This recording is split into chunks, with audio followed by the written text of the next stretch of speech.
কিনে কাপড় করে সেই কাপড় বাজারে বিক্রি করে দিয়ে আসতো। আর তুমি তার ছেলে হয়ে কাপড় বিক্রি করতে পারবে না।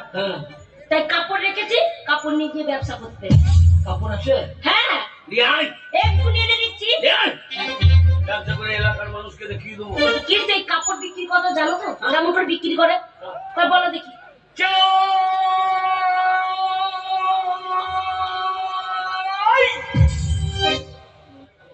চাই বলছো, কাপড়টা কখন করবে? সারাদিন চাইবো। হ্যাঁ, সময় থাকে তো কাপড় বলবো, সারা দিন বলবো কাপড়। বিক্রি হবে না। ওরকম করে কাপড় বিক্রি করলে কেউ কাপড় নেবে না।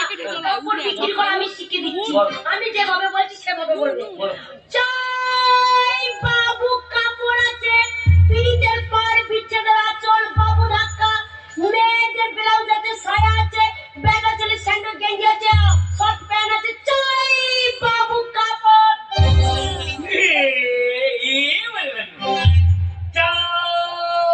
বাবু কাপড়, দিদিমা আন্ডার প্যান্ট মানে কিনে, ছেলেদের সায়া, ইয়াংদের ব্লাউজ।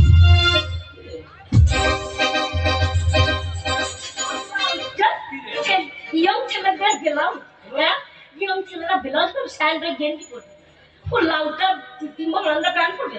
হ্যাঁ, যা শালা হাসতে মুছি হয়ে গেছে। আমি যেরকম ভাবে বললাম সেরকম ভাবে বলবে। ঠিক আছে, চলো।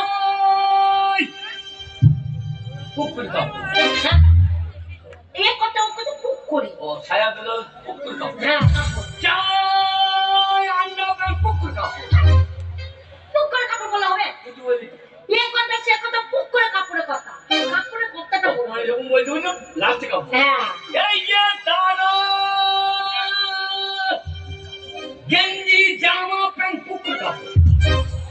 আর তুমি ওরকম করে বিক্রি করবে না? আমরা একটা বিক্রি হবে না। শোন না, এই আশেপাশে গ্রামে বিক্রি করলে হবে না, ব্যবসা করলে হবে না, বহু দূর যেতে হবে, বহু দূর। বহুত